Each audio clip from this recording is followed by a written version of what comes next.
என் நெஞ்சில் குடியிருக்கும்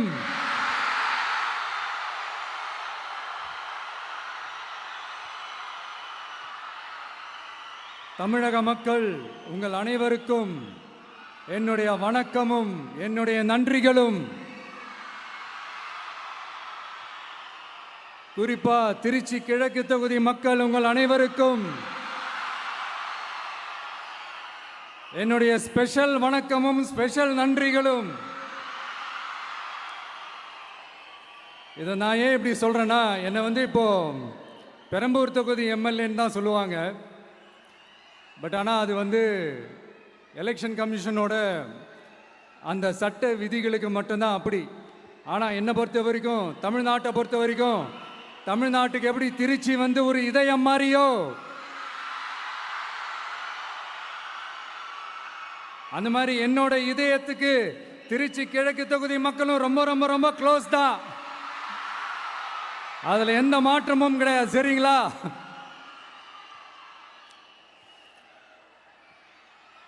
ஆட்சிக்கு சில வாரங்கள் கூட ஆகலை.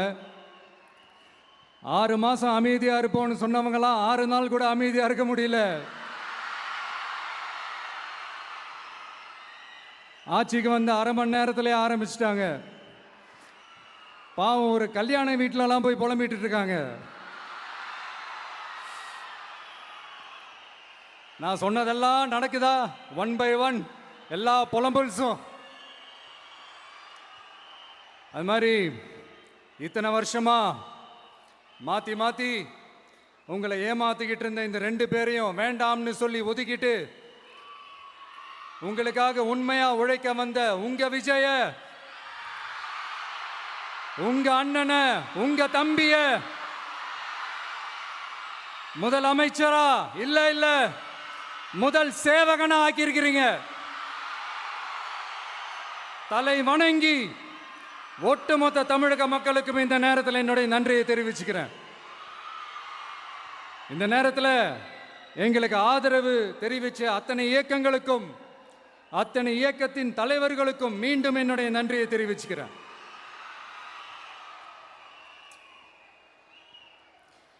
புரட்சி தலைவர் எம்ஜிஆர் அவர்களுடைய முதல் தேர்தலில் கூட இந்த அளவுக்கு ஒரு ஓட் பர்சன்டேஜ் வாங்கலை அப்படின்ட்டு நிறைய பேர் சொன்னாங்க. ஆனால் நீங்கள் டிவி கேட்க அவ்வளோ நீங்கள் ஆதரிச்சிருக்கிறீங்க. நான் எம்ஜிஆர் அவர்களோடலாம் நான் கம்பேர் பண்ணல. எம்ஜிஆர் தான். ஆனால் நாம பெரியார், அண்ணா, எம்ஜிஆர் அவர்கள் வழியில் ஒரு அன்பா உழைக்க வந்த உங்க விஜய், அவ்வளவுதான். 1977 நீங்க போடாத ஓட்டை 2026 நீங்க போட்டிருக்கிறீங்க. என்ன ஒண்ணு, இன்னும் கொஞ்சம் அதிகமா ஆதரிச்சிருந்தீங்கன்னா கொஞ்சம் நல்லா இருந்திருக்கும். பட் பரவாயில்ல, ஃபியூச்சர்ல வரப்போற எல்லா தேர்தலையும் உங்களுடைய முழு சப்போர்ட்டை என்னால் வாங்க முடியுன்ற அந்த ஒரு நம்பிக்கை இப்போ என் மனசுல ரொம்ப ஆழமா பதிஞ்சிருக்கு. ஏன்னா நீங்க அமைச்சு கொடுத்திருக்கிற இந்த ஆட்சியில எல்லா நன்மைகளையும் நீங்க கண்கூடா பார்க்க தான் போறீங்க அப்படின்ற அந்த கான்ஃபிடன்ஸும் இப்போ என் மனசுல ரொம்ப ஆழமா பதிஞ்சிருக்கு.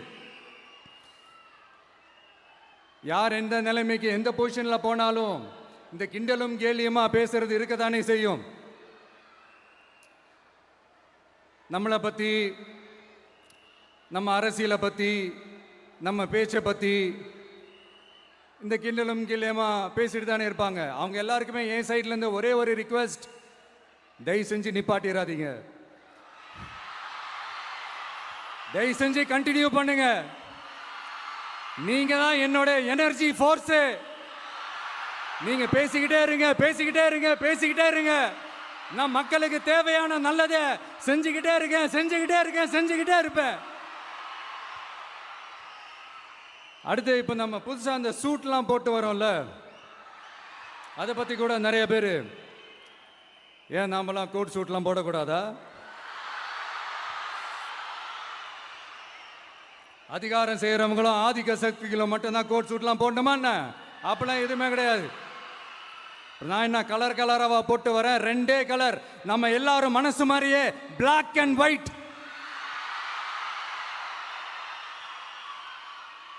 எல்லாத்திலும் பிளாக் அண்ட் ஒயிட்டா இந்த விஜய் இருப்பான் அப்படின்னு காட்டுறதுக்கு தான் அந்த கலர். அடுத்து அந்த பிளாக் கூட யாரை குறிக்கும் எதை குறிக்கும்ன்றது நான் சொல்லி தான் தெரியணும்னு அவசியம் இல்லை, அது உங்களுக்கே நல்லா தெரியும்.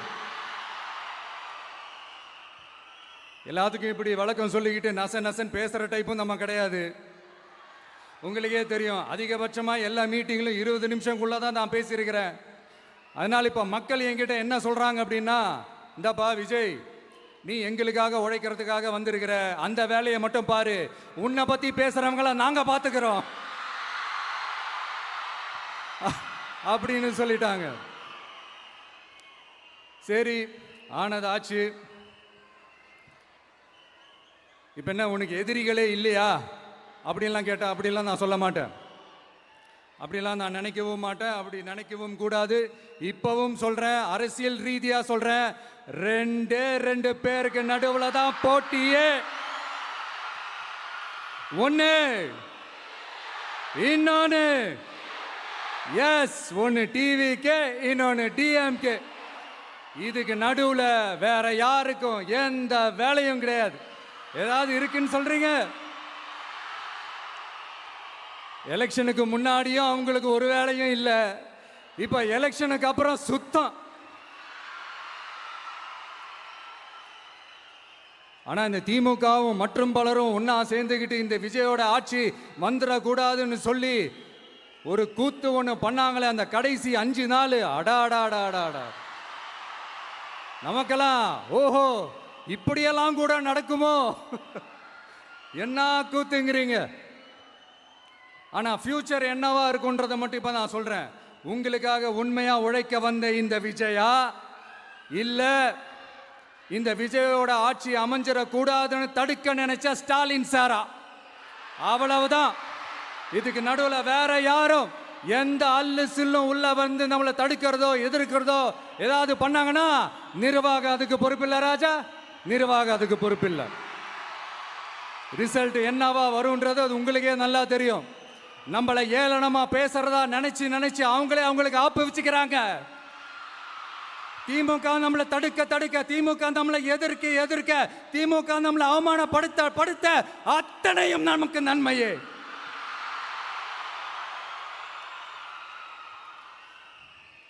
ஒன்று கவனிச்சிங்களா மக்களே, நம்ம ஆட்சிக்கு வந்ததுக்கு அப்புறம் ஒரு விஷயம் ஒன்று நடந்துகிட்டு இருக்கு. இது இந்த ஜென்சி தலைமுறையை அட்ராக்ட் பண்றதுக்காக இங்கிலீஷ் தமிழ் கலந்த அறிக்கை, அது சொல்ல வந்த நினைச்சிங்களா? அந்த காமெடி எல்லாம் கிடையாது. அடுத்து இந்த ரியாலிட்டியை மறந்துட்டு இந்த ரீல்ஸ் போடுறது, அது சொல்ல வந்தீங்களா? அந்த காமெடியும் கிடையாது. இது சீரியஸாக ஒரு விஷயம் நடந்துகிட்டு இருக்கு. முன்னெல்லாம் சட்டசபையில் யார் பேசுனா நமக்கு என்ன, யார் அடிச்சுக்கிட்டா நமக்கு என்னன்னு இருந்த கூட்டம்லாம் இப்போ சட்டசபையில் என்ன நடக்குது, என்ன பேசிக்கிறாங்கன்றது ரொம்ப உன்னிப்பாக கவனிக்கிறாங்க. கவனிச்சிங்களா? திமுக ஸ்டைல்லையே சொல்லணும்னா ரீல்ஸ் போட்ட கூட்டம்லாம் இப்போ நியூஸ் பார்த்துக்கிட்டு இருக்கிறாங்க. அதில் நமக்கு சந்தோஷம் தான், பெருமை தான். நம்மளுடைய யங்ஸ்டர்ஸ், நம்ம பெண்கள் எல்லாம் அந்த அரசியல் என்னன்னு தெரிஞ்சுக்கணும், அந்த அரசியல் என்னன்னு புரிஞ்சுக்கணும்னு அப்படி ஒரு விழிப்புணர்வு ஏற்பட்டிருக்கு. அதில் எங்களுக்கு சந்தோஷம் தான். இதெல்லாம் யாரால நடந்திருக்கின்றது நான் சொல்லி தான் உங்களுக்கு தெரியணும்னு அவசியம் இல்லை, அது உங்களுக்கே நல்லா தெரியும். இப்படிப்பட்ட நம்ம தெய்வங்களை, இப்படிப்பட்ட நம்ம மக்களை தற்குறின்றது இன்னமும் சொல்லிக்கிட்டு இருக்கிறாங்க. நான் காஞ்சிபுரத்தில் சொன்னதை தான் இங்கே நான் திரும்பவும் ரிப்பீட் பண்ணுறேன். நீங்கள் தற்குறின்னு சொன்னீங்களே, அவங்க தான் உங்களோட அரசியல் வாழ்க்கையே ஒரு கேள்விக்குறி ஆக்கி இருக்கிறாங்க. கேள்விக்குறி ஆக்கிட்டாங்க, இன்னமும் ஆக்க போறாங்க. அன்னைக்கு நான் சொன்னப்போ சிரிச்சவங்களாம் இன்னைக்கு என்ன பண்ண போறாங்களோ. உண்மையை சொன்னாதான் அந்த கூட்டத்துக்கு கசக்குமே. உண்மையிலே நீங்க மக்கள் மனசை புரிஞ்சு வச்சிருந்தீங்கன்னா நீங்க இப்படி மக்களை தப்பாவே பேசியிருக்க மாட்டீங்க. அது என்ன, அப்புறம் அரசியல் புரிதல் இல்லாம மக்கள் நமக்கு ஓட்டு போட்டுட்டாங்களாம்.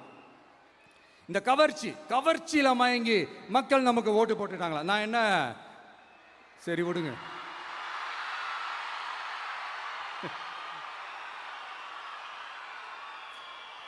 மக்கள் அவங்களுக்கு ஓட்டு போட்டா அந்த மக்கள் நல்லவங்களாம், அதே மக்கள் நமக்கு ஓட்டு போட்டா அந்த மக்கள் கெட்டவங்களா, தற்குறியா. இதே மக்கள் தான் இத்தனை வருஷமா அவங்களுக்கு ஓட்டு போட்டுட்டு இருந்தாங்க. உங்களுக்கு மட்டும் என்ன, வேற ஏதாவது பிளானட்ல இருந்து குதிச்சு ஓட்டு போட்டு போனாங்களா? தற்கொரியாமா, தற்கொரி நல்லா வருது, வேணான்னு பாக்குறேன். எங்க அண்ணன் விஜயகாந்த் அண்ணன் சொல்ற மாதிரி, அண்ணா அவர்கள் ஆரம்பிச்ச கட்சியை ஒரு அடிமை கூடாரமா ஆக்குனது யாருங்க சார்? இப்படியெல்லாம் ஆக்கிட்டு உண்மையை சொல்லு உடன்பிறப்பேவா. உங்களோட அந்த உண்மையான உடன்பிறப்புக்கெல்லாம் என்ன சொல்றாங்க தெரியுமா சார்? திமுக இப்படி ஆனதுக்கு காரணம், அந்த காரணத்தை வெளியிலலாம் போய் தேடாதீங்க, உங்க குடும்பத்துக்குள்ளேயே கேளுங்கிறாங்க. உங்களுக்காக மாடா உழைச்சி தேஞ்சு போய் கிடக்கிறோம்.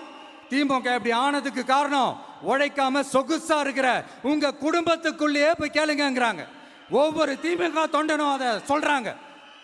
அதை புரிஞ்சிக்காம நம்மளையும் நம்ம மக்களையும் தப்பா பேசிக்கிட்டு, நீங்க மக்களை தப்பா பேசுனீங்கன்னா இந்த விஜய் வந்து கேள்வி கேட்பான், சும்மா இருக்க மாட்டான். இந்த விஜயும் தமிழ்நாட்டு மக்களும் வேறு வேறு இல்லை.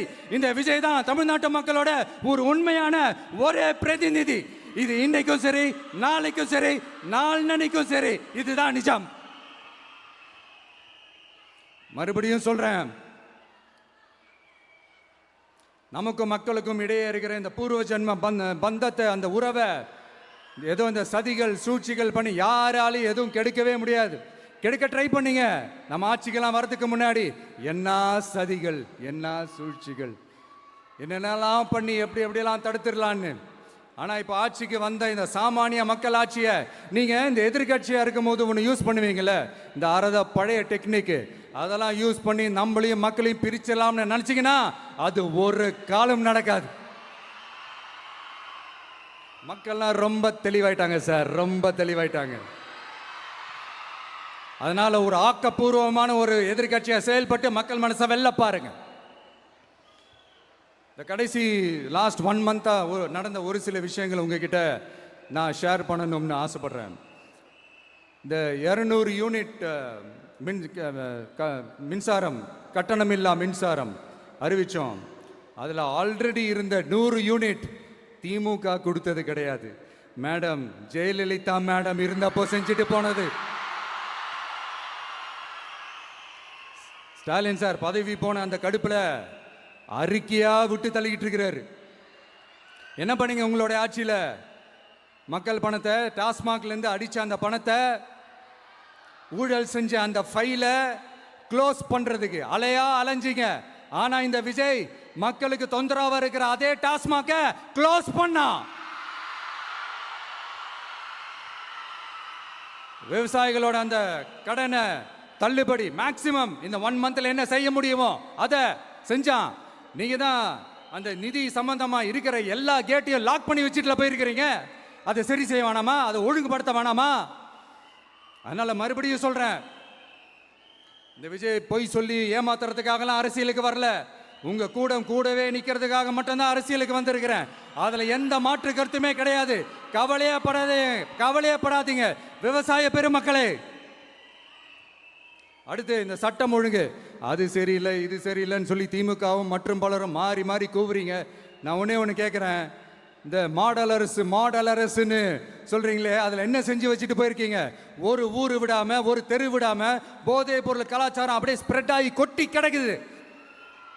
அது அப்பவே இனிஷியல் ஸ்டேஜ் அதை நீங்க கண்ட்ரோல் பண்ணியிருந்தீங்கன்னா இத்தனை பெண்களை இழக்க வேண்டிய ஒரு சூழ்நிலை ஏற்பட்டிருக்குமா? எல்லாத்தையும் பண்ணிட்டு பழிய தூக்கி ஏன் மேல போடுறாங்க.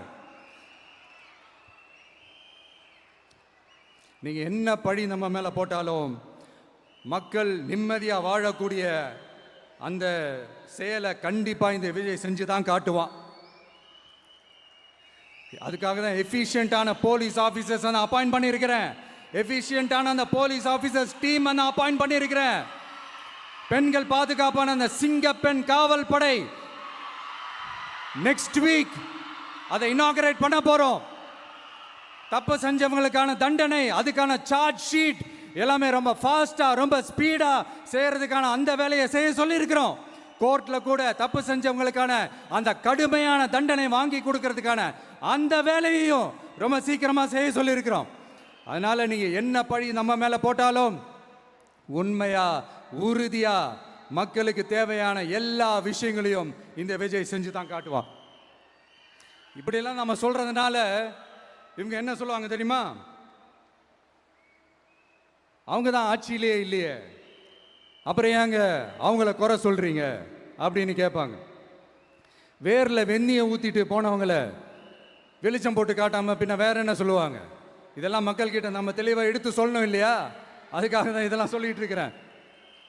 நம்ம மக்களுக்காக இவ்வளோ வேலை பார்க்குறோம், ஆனால் இவங்க அதையெல்லாம் விட்டுட்டு குதிரை பேரம் பண்ணுறாரு, அது பண்ணுறாரு, இது பண்ணுறாருன்னு சொல்லிட்டு தப்பு தப்பாக கதையெல்லாம் அடித்து விட்டுக்கிட்டு இந்த தீய சக்தியும்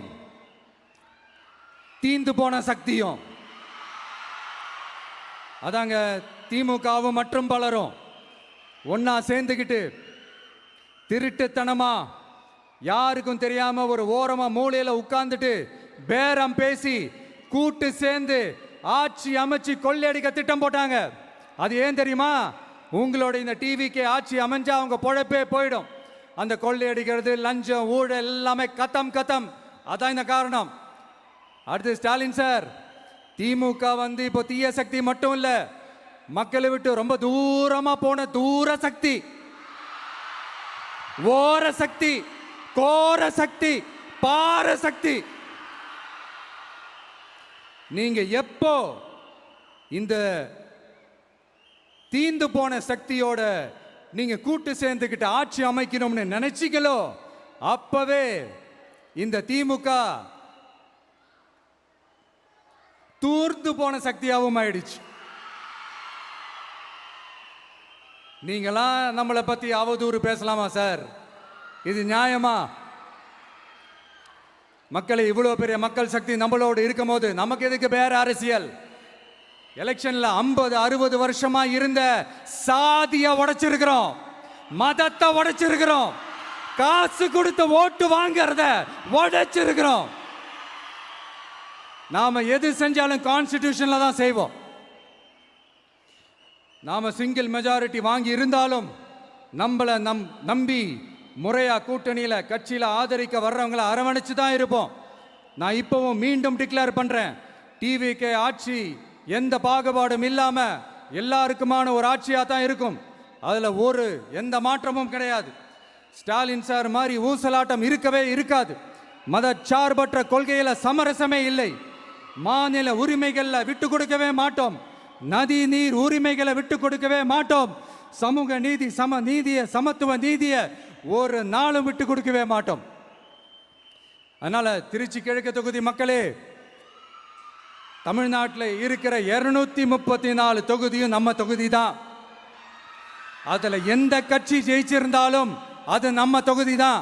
பெரம்பூரா இருக்கட்டும், திருச்சி கிழக்கா இருக்கட்டும், எனக்கு 2 கண்கள் மாதிரி. அதுலயும் திருச்சி கிழக்கு என் செல்ல புள்ள மாதிரி. அதனால வரப்போற இடைத்தேர்தல்ல உங்க வீட்டில் இருக்கிற ஒருத்தரை, உங்கள ஒருத்தரை தான் வேட்பாளரா நிக்க வைக்க போறோம். நீங்க எப்படி இந்த விஜய்க்கு ஆதரவு கொடுத்து ஓட்டு போட்டு ஜெயிக்க வச்சீங்களோ, அதே மாதிரி வரப்போற இடைத்தேர்தல்ல உங்களுடைய அந்த வேட்பாளரையும் ஜெயிக்க வைப்பீங்கன்ற அந்த ஒரு நம்பிக்கை நான் முழுமையாக தான் நம்புறேன். உங்களுக்காக உழைக்க வந்திருக்கிறேன். உங்களுக்காக எல்லா விஷயத்தையும் நான் பார்த்து பார்த்து செய்வேன். ஊழல் இல்லாத, லஞ்சம் இல்லாத ஒரு ஆட்சியை நான் கொடுப்பேன். I understand. ஒரே நாள் அது நடக்காததான், மேஜிக் இல்லை. பட் ஒரு நாள் அதை நான் நடக்க வைப்பேன். எனக்கு இப்ப வேற எந்த வேலையும் இல்லை உங்களுக்காக உழைக்கிறத தவிர. என் கடன் இனி என் மக்களுக்கு பணி செய்து கிடைப்பதே. மீண்டும் என்னை ஜெயிக்க வச்ச தமிழக மக்களுக்கும் திருச்சி கிழக்கு தொகுதி மக்களுக்கும் மீண்டும் என்னுடைய நன்றியை தெரிவிச்சுக்கிட்டு கான்பிடண்டா இருங்க, நல்லதே நடக்கும், வெற்றி நிச்சயம். மீண்டும் சந்திக்கும் வரை நன்றி, வணக்கம்.